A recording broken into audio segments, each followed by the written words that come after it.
Hey guys, this is Vinny A from Yttrium. Hey guys, it's Danny B from Yttrium. Today, me and Danny are going to give you our first 2 cents on each and every song of the new record by the Red Hot Chili Peppers, Unlimited Love. Well, as I'm absorbing the album, I'm really enjoying these songs, and I am hugely impressed with the overall sound of it. It really blew me away, literally. My opinions might change later, because I've only heard it like once or twice. So, yeah, I hope you like it. We liked it a lot. That's why we're sharing it with you. hope you guys enjoy hearing my thoughts on them so far. So, yeah. So the first track, Black Summer, is a fantastic song. I think it was also a great choice to be the first single because as soon as you hear John's quiet guitar parts in the intro, you're bound to get emotional about his return to the Chili Peppers. I love the powerful choruses, but I especially love John's solo in the midsection of the song, which is a highlight for me. My favorite part of the song, however, is the outro, when John and Flea lock in to that melodic groove and Anthony starts singing higher and higher. That's just pure magic to me. And come on, Anthony's pirate singing in the verses is way too cool. This was an instant hit for me, and in my humble opinion, this should have been their second single. I love Poster Child, but Here Ever After is a chorus so catchy. You can listen to it a million times and it would still hit the same way. I love Flea's driving bass line. I can kind of compare it to the one he plays in Fortune Faded. This song deserves non-stop radio airplay in a music video. It's just amazing. It's definitely a top 3 for me. Aquatic Mouth Dance is one hell of a track. Fleet is absolutely killing it on the bass here, playing off of a very heavy, funky beat from Chad. This song, from start to finish, will have you dancing. The addition of the trumpet and horn sections featured in the song also kind of give it a jazzy New Orleans kind of feel, which is just so freaking cool. So Not the One is the third single from the album, and it's a song I really like. It's a mid-tempo one, and a much slower song with hardly any funk than the first three.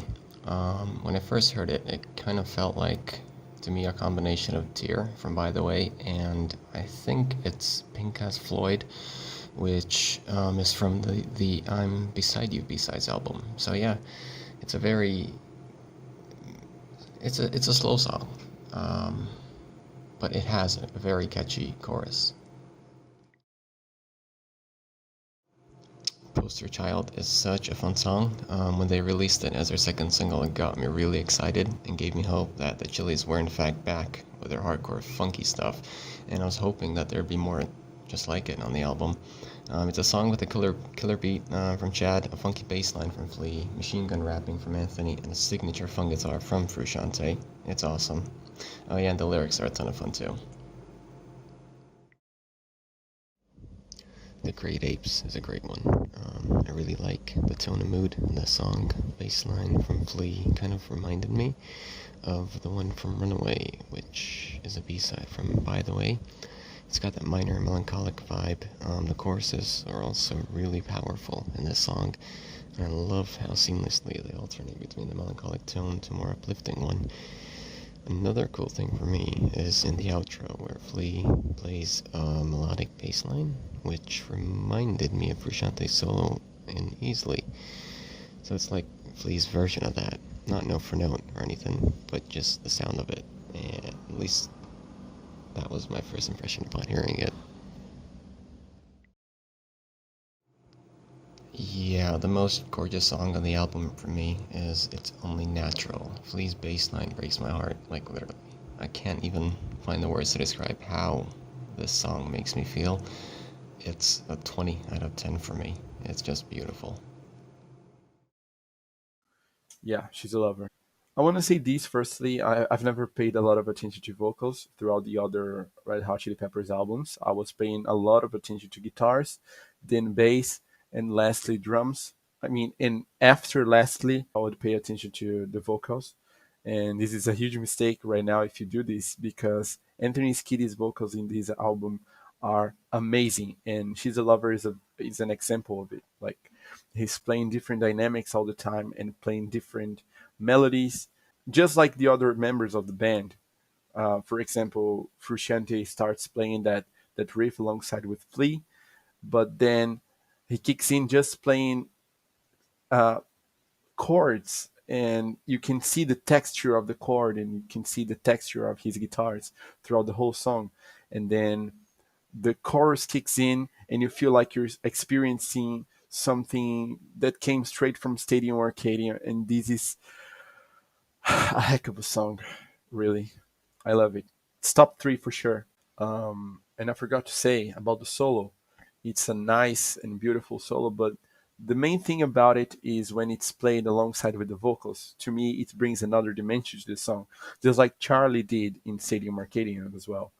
And I think this is one of the most beautifully crafted parts of this song. The way they can interact together, and not one is asking or demanding a space to be played in that section.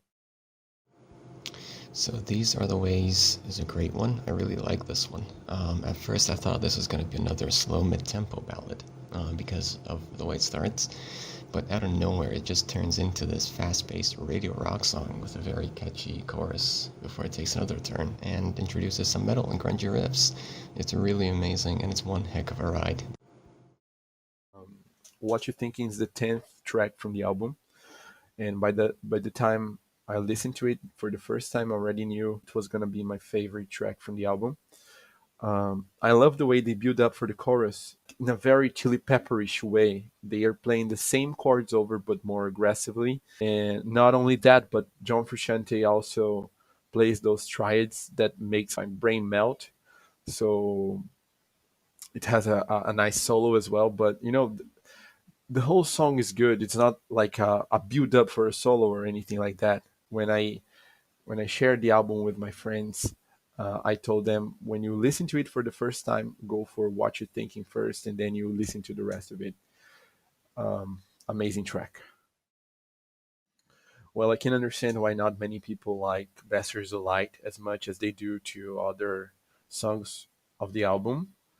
But as I have been John Frusciante solo's career fan for so many years, I can understand their approach to the song.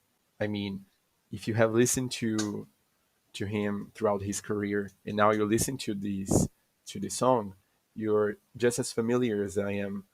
And I like the thing about the Red Hot Chili Peppers, that they are not playing safe in any song, and they are still trying to innovate and do different things. So the verses that are played using the synth are a fact that really shows that sense of experimentation and trying different things. Like when I'm making music, I do the same thing. So I really love the approach. Um, there's other thing that is the chorus that they do in the song. It's just a relief to the tension in the verses, especially in the first verse, because it's something new. So Frusciante does the backing vocals that are just as Frusciante as ever, and it's really good.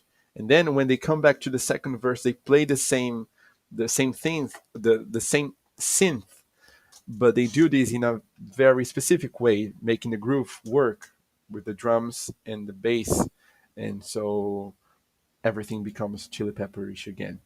The last beats of the song, you can understand why so many people from the press compared it to the By the Way sessions, the songs that weren't released, just as Fortune Faded and other heavy songs. It's because it's really heavy. It has this punk metal feel, and it's good. It's good because many people wondered why songs like Fortune Faded wouldn't make into the By the Way record, for example. So I really like it, but I understand why not many people like this much.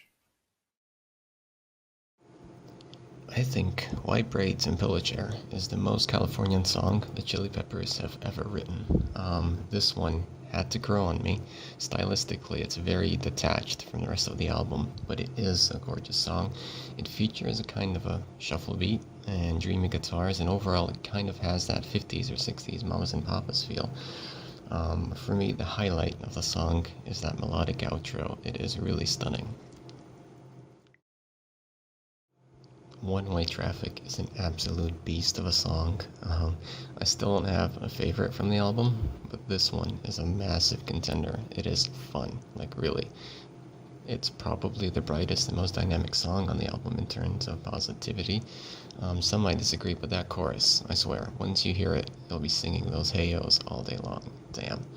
I love this song, and the lyrics make me smile like crazy every time. Anthony and his crazy storytelling, and the song also features like hard rock center, and there's just a crazy ass bass solo from Flea on this one. It's awesome. I guess if you ask anyone about Veronica and what calls their attention to the song, it would be the tempo and pace changes that happen all the time. I mean, especially from verse to chorus and from chorus to verse, it happens in a way that is so smooth you can even notice before you start paying close attention to the song and listen to it over and over again. It's sudden, but at the same time, it works so well for the song, and it creates a kind of mixing up of something new and a chorus section that came straight from Stadium Arcadian. Or, by the way, I mean, it's something that is recognizable that is from the Red Hot Chili Peppers. But at the same time, it mixes up well with the new version of the Red Hot Chili Peppers. Let 'Em Cry is such a difficult song to talk about because it's just a brief commentary and it has so many nice things going on. And I guess the first thing is the reggae presence. I mean, it's not a reggae song, but it sure has a reggae chorus, and it kind of freshens up the funky vibe throughout the verses.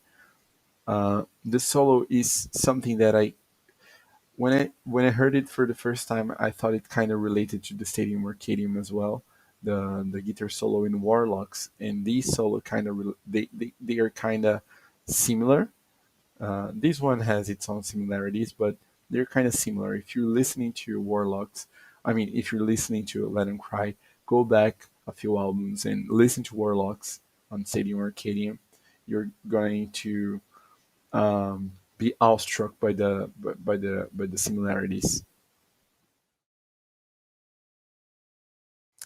The Heavy Wing is a song that I have read it once before I even heard the album that John Frusciante was going to sing the choruses, and I was expecting that I would see something kind of similar to Dozed or something like that, and I had a beautiful surprise when I listened to it. I mean, since the pre-choruses, you can hear how Anthony Kiedis and John Frusciante kind of interact lyrically. They are singing together and creating these harmonies, and they are beautiful. And then when the chorus kicks in, it's not something like as delicate as Dosed, which we were taking as reference. It's something more powerful. And by powerful, I mean John is singing from his guts. And it's something that kind of relates to Reptiles from the Black Knights or the Empyrean, and something that is more powerful instead of delicate. And even the dynamics of the song, they change. I had this beautiful surprise, and it's a beautiful song. Tangelo is one of the most intimate songs, and because it's played acoustically, mostly only the acoustic guitar and the bass, it kind of allows you to realize how much Anthony Kiedis has improved as a singer and how well they have crafted all these melodies and how well he's singing. And man, it's just a beautiful masterpiece.